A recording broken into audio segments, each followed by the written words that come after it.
Hello Skillr Boxers. Today we're breaking down the art of setting up a knockout punch. Whether you're a seasoned fighter or just starting out, this breakdown will help you master the fundamentals that have consistently led to fight-ending punches in the ring. By the end of this video, you'll understand the key principles behind a devastating knockout punch. Landed. Another right hand.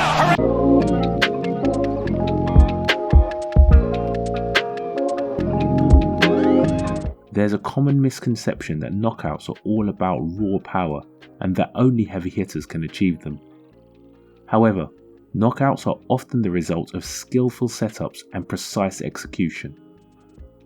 By causing your opponent to make a mistake or distracting them, you can create the perfect opportunity for a fight-ending shot. Garcia, your young body shot, and he goes down! Today, we'll cover the fundamentals of knockout setups and the different ways to use them. But before we start the breakdown, we wanted to share an update from our sponsor, SHOWTIME, the premier heavy bag companion. App version 1.6 introduces a new training guide with a comprehensive list of techniques required to become fundamentally sound. Train smarter and improve faster. Download SHOWTIME today and dominate the opposition. Skillr Boxers can save 20% using the code below. Why setups matter. Knockouts don't come out of nowhere. They're crafted. The higher your opponent's skill level, the more crucial it becomes to set up your punches strategically. Every great setup has one of two main goals. Distract the opponent, force the opponent to make a mistake. While some knockouts can happen in the blink of an eye, Good right from body and another one! Carefully setting them up greatly increases your chances.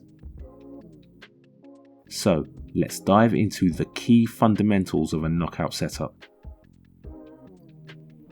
Repetition. Create a pattern. Repetition is all about creating a pattern your opponent comes to expect. By repeating a punch, combination or movement, you train your opponent to anticipate it. In the first 5 rounds, he was making Amir Khan think that he was trying to load up with his left. Maybe he was looking for that right hand shot the whole time. Boom! The pattern can be a punch, a combination, or even a move such as a level change. But the idea is to repeat the move over and over and then change it.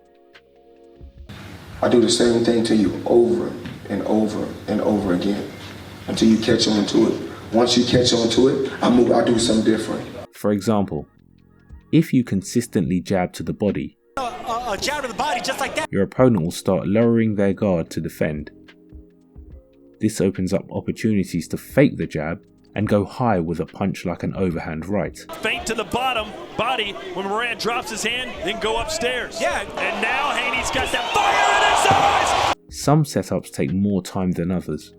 Be patient and ensure the opponent has fully internalized the pattern before you switch it up. Be subtle. Don't overdo it. If your setup is too obvious, your opponent will catch on quickly.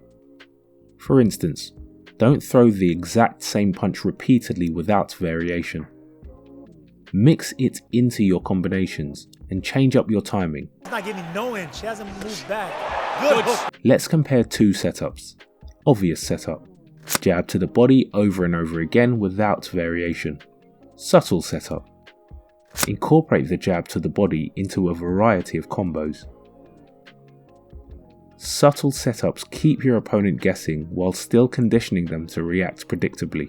Right, but oh my! You may want to test the waters and see if your opponent really has internalized the setup with a feint. If they take the bait, lowering their guard, shifting position, etc., you're ready to strike. If not, you may need to keep building the pattern or switch to a different setup. As mentioned, subtlety is key. Sometimes the feints can make the opponent realize its mistake and be more aware of it, so you may want to change it up quickly and then go back to the setup without making it obvious. But now, let's take a look at the fundamentals of a setup, which you will identify in most knockouts. Fundamentals: straight and looping shots. To get that knockout, it is crucial to be able to land clean on the opponent, whether it's to the head or body. To land a clean punch, you will need to alter your opponent's guard in some way. Alternating between straight punches and looping punches is a great way to do this. It's a big man. Oh, great shot! As you cannot cover all areas when using a high guard, you will have to slightly adjust it to block different punches. Straight punches force the opponent to close their guard in the middle, exposing the sides. This includes punches like jabs, crosses, and uppercuts. These are all the punches that force the op to close the middle. On the other hand, looping punches force the opponent to open their guard to protect the sides, exposing the middle. These are all the punches that force the op to cover the sides. So, any combination between these straight and looping shots will be a great way to create and exploit openings. Let's take one of each. For example, a 3 for the looping punch and a 2 for the straight punch.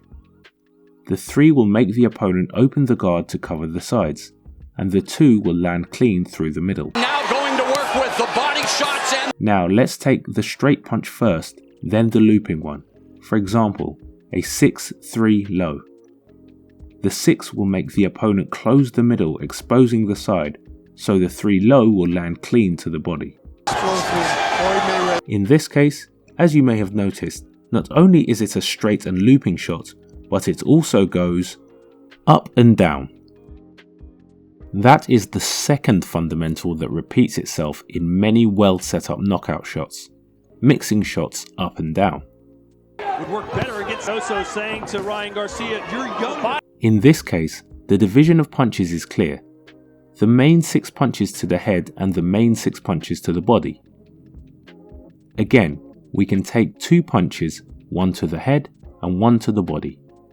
In this case, the 3 makes the opponent slightly cover the upper side, leaving an opening on the body, so the 3 low will land clean. Oh, there it is! As you can see in this case, it's 2 looping shots, but as there is a change in levels, it can be a setup too. The ultimate combination is one that mixes up straight and looping shots going to both the head and body. It's too early to be predicting again, a lingering in the kill zone. And then he lost the lingering in the kill zone. Called tired mind mistakes. But vintage now, Floyd May. But now that we have understood the basic fundamentals for the setup of the knockout shot, there is one final step remaining. Feints. Once the opponent has been conditioned to react predictably, whoa, that's a good dancing around in the ring tonight. Having fun out. 3 knockouts. He's not a knock. It's time to exploit it with a feint. Do it. Yeah, he can do it anytime. Ooh. As mentioned in the fundamentals, if you have been throwing a straight punch, feint and throw a looping one. And if you have been throwing to the body, feint and go upstairs. Now the feint itself will be key. to take their toll. If it's not done correctly, the setup won't work, as the opponent will have enough time to adjust. The feint has to really mimic the punch, not just a random movement. It has to follow the mechanics of the punch. That means using your eyes, your legs, your shoulders, your torso, and your whole body language has to indicate that you are going to throw a punch. We're going to give up. Just throw about 10 to 30% of the punch. And change it to another one. This one thrown with 100% intent and aiming for the knockout. You can really hear the punches. But now, we would love to know your opinion on the comments. What is your favourite way to set up your punches? Let us know. And if the video was interesting, you can find more in our channel. And to your left, there's a video specially suited for you.